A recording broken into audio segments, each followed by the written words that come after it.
Há um mistério que atravessa a vida inteira de São Francisco de Assis. Ele aprendeu a chamar a morte de irmã. Não foi um gesto romântico, nem uma frase de efeito.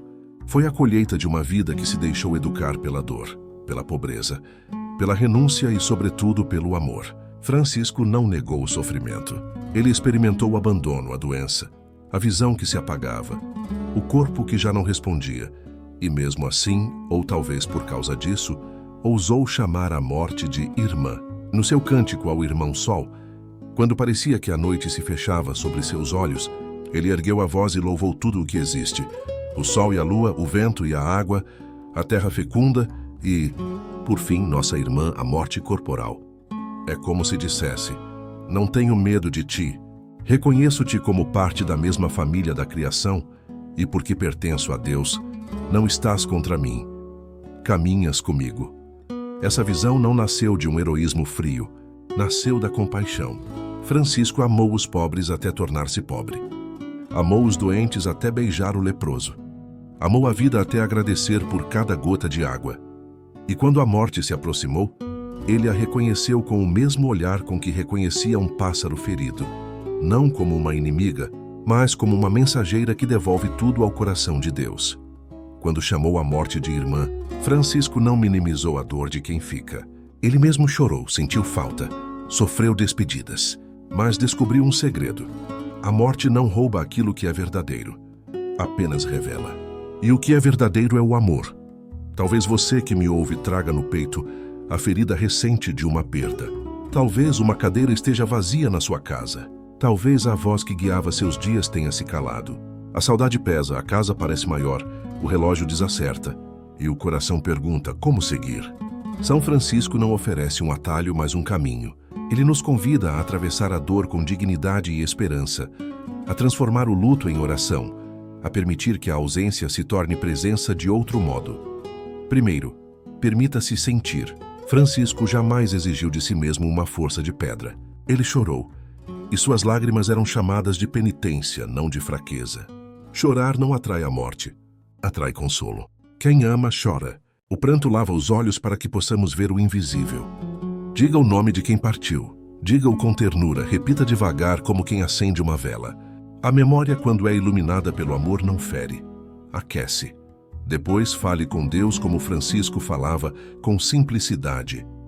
Não precisa de discursos. Diga: Senhor, eu não entendo. A dor é grande. Segura minha mão. No silêncio, peça para que o Espírito Santo lhe mostre onde guardar essa saudade. Francisco descobriu que a vida só encontra repouso quando é colocada nas mãos de Deus. Você não perde quem entrega, você confia. E confiar não significa esquecer.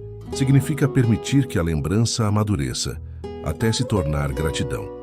Francisco tinha o costume de louvar em meio à noite. Louvar não é negar a realidade, é abri-la. Quando tudo parecia escuro, ele compôs o cântico, agradecendo até pela irmã morte.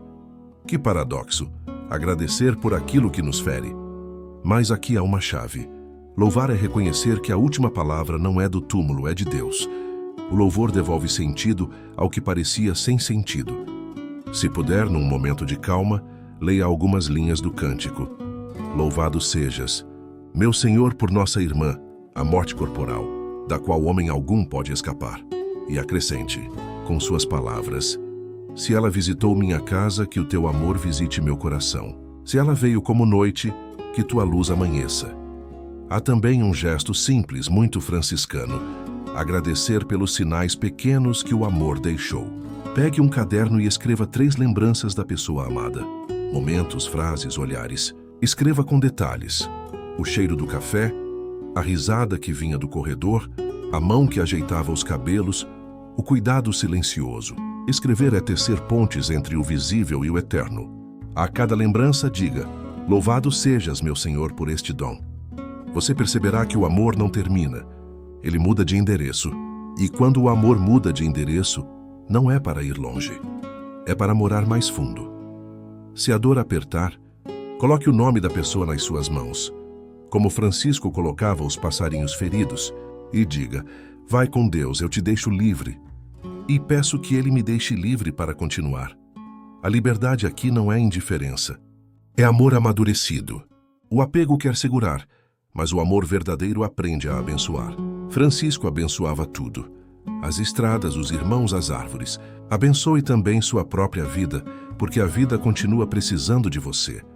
Alguns perguntam, mas por que Deus permite a morte? Francisco não respondeu com teorias. Respondeu com presença. Deus não abandona no Vale das Sombras. Em Nazaré, Deus chorou no corpo de Jesus. Na cruz, Deus entrou no limite da dor. Na manhã da Páscoa, Deus revelou que o amor é mais forte. São Francisco se uniu a esse mistério. Por isso, chamou a morte de irmã. Se Deus venceu a morte, então a morte pode ser ponte. Ponte para quem foi. Ponte para nós, que precisamos atravessar o luto e descobrir que há vida depois da tempestade. Quando a saudade virar peso nos ombros, faça uma pequena peregrinação franciscana no seu dia. Caminhe em silêncio, respire mais devagar, olhe para o céu e agradeça por um único detalhe, uma nuvem bonita, a sombra de uma árvore, o cheiro de chuva. Francisco via Deus nas coisas simples. A simplicidade cura, porque devolve o coração ao presente. E o presente é o lugar onde Deus sempre chega. Outro conselho de irmão: não carregue isso sozinho. Francisco fez de seus amigos uma família. Procure alguém de confiança para partilhar o que sente. Às vezes, uma escuta fiel é o abraço de Deus que nos alcança pela pele de outro. Se precisar, busque ajuda profissional. A fé não concorre com o cuidado. A fé sustenta o cuidado. Deus age também pelos que estudaram para cuidar das feridas da alma. E quando vier a noite, reze baixinho a oração que atravessou gerações. Senhor, fazei-me instrumento de vossa paz.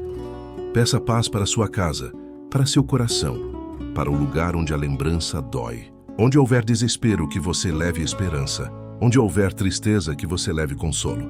Essa oração não é mágica, é medicinal. Cada verso realinha o coração. Aos poucos a respiração desacelera, os ombros se soltam e a alma encontra um pouco de espaço para repousar. Talvez você pergunte: voltarei a sorrir? Sim, não como antes, como agora. O sorriso que volta depois da perda é mais manso. Ele não ignora a ausência. Ele a integra. São Francisco sorriu até o fim.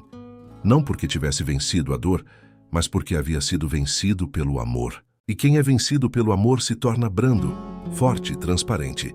Sua alegria não depende das circunstâncias. Depende da certeza de que nada nos separa daquele que nos deu a vida. No dia da despedida, Francisco pediu que cantassem. Parecia escândalo. Como cantar diante da morte? Mas ali estava seu testemunho. A morte não silencia o canto, só muda a sua tonalidade. Cante também quando puder. Um hino simples, uma canção que a pessoa amava. Deixe a melodia lavar a casa. Deixe que a memória dance um pouco. A música abre janelas que a razão não alcança. E se o coração quiser um gesto final, acenda uma vela. Diga: Senhor, recebei quem eu amo. E ilumina este caminho que ainda tenho pela frente. Olhe para a chama. Ela consome e ilumina ao mesmo tempo. A saudade também faz isso. Com o tempo, ela consome o que é excesso de dor e ilumina o que é essência de amor. É assim que a morte se torna irmã. Quando percebemos que por trás dela há um Pai que chama, um Cristo que espera, um Espírito que consola. Que São Francisco interceda por você. Que ele que chamou a morte de irmã, ensine o seu coração a chamar a vida de dom. Que ele lhe empreste seus olhos místicos para ver, além do luto, o horizonte da esperança. E que a memória de quem partiu se torne bênção, companhia e missão. Viver com mais delicadeza, amar com mais coragem, cuidar com mais ternura. Porque, como ensinou o pobrezinho de Assis, é dando que se recebe. E quando oferecemos nosso amor, recebemos de volta a certeza de que nada do que foi amor se perde. Tudo permanece, tudo se transforma. Tudo volta um dia para o coração de Deus.